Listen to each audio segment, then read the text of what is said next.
You eliminate a lot of autistic characteristics. Unfortunately, you eliminate a lot of other characteristics as well. Now, I bring this up because CCT is, occasionally we see CCT being practiced. For example, there's a school in Massachusetts by the name of the Judge Rottenberg Center. Talk about a name, rotten. It's rotten to the core. And they do practice, I don't think they hit their kids with baseball bats, but they do use electric shocks and vinegar sprays, pinches, slaps, and so on. And there's a whole bunch of human rights and other issues that are involved with that. And every year they try to close it down, and somehow it just keeps going for another year. So where do we get all this information? We get this information, you can get it on the internet. You type autism into Google, you'll get millions and millions of hits. So it's an overload. So that's why I decided all this information needs to be in this book over here. And I guess just the best thing to say about that is that I'm the dummy who wrote Autism for Dummies.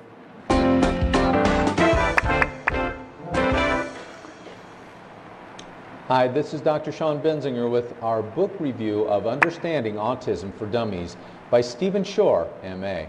The rating, a 19 out of 20. It's easy to understand. As with all the Dummies books, it is easy to understand, and the flow of the book makes it easy to find what you need. It's thoroughly researched. I like that a person with autism wrote this book. You could see the information that was beyond the research interwoven into this book. Mr. Shore, good job. The book saves you enormous amounts of time in finding all the resources and information your child needs to get a fast start to handling this severe and many times life-altering condition. And then there is no balance to be had in this book. As for conservative and aggressive, this is an aggressive, you've got to know everything condition that we don't know exactly what causes it, nor how to handle it. We just can encourage changes to hopefully make the quality of the life of that person the best it can be. And somebody writing a book that has been there, how much better insight do we get? The key points, it's written by a person with the condition itself and sensitive to what you're going through. You can see it throughout the pages. That is probably, you don't see that very often, you just don't.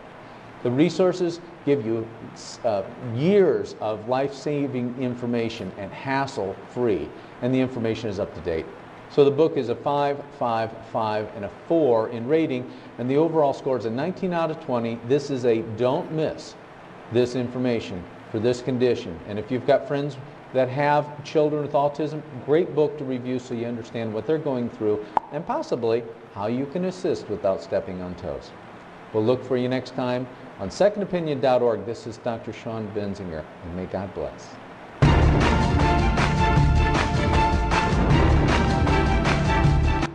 So go buy a signature and get a free book.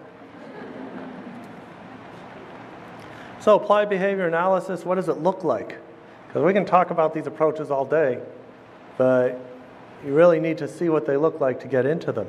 So as we look at this the documentary-let about ABA, what are some of the things that characterize the ABA classroom that perhaps may be different from other things? What seems to be emphasized? Some really jazzy music, too.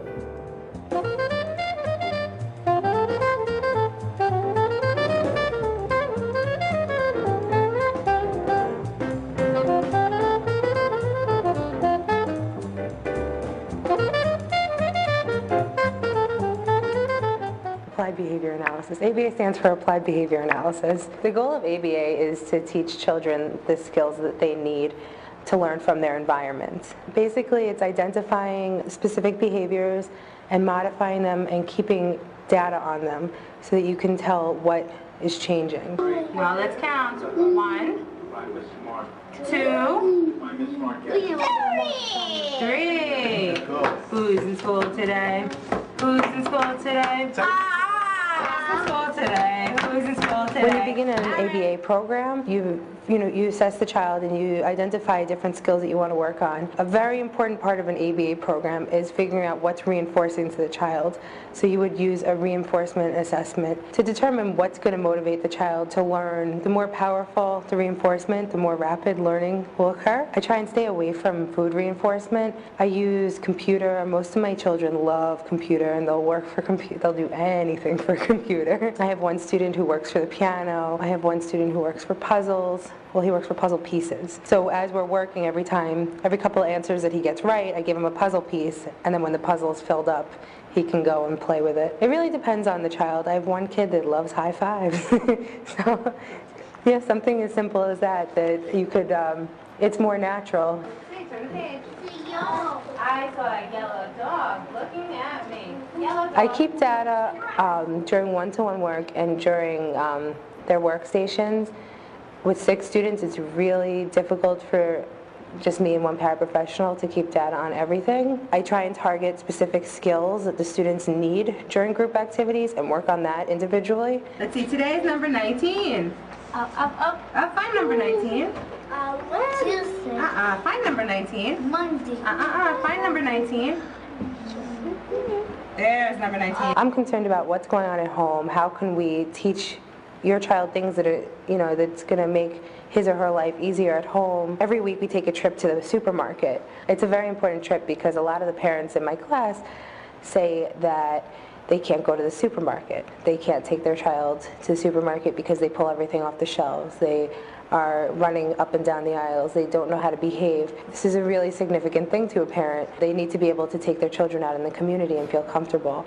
So we take a trip to the supermarket every week and we learn how to behave, and we learn how to use money, we learn how to choose things. Here. Usually so into Say, I want to give them out. I don't care now. Here you go, Ted. Cheese. When a child is diagnosed with autism, the ideal situation would be for them to start ABA therapy as soon as possible. So whatever age that diagnosis comes, parents should start looking for therapy.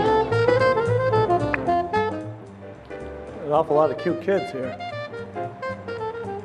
So what are some of the characteristics of applied behavior analysis class? How many of you saw visual supports? Schedules. The importance of taking data. Finding what children are interested in. These are some of the characteristics that we'll see of a class that's devoted to applied behavior analysis.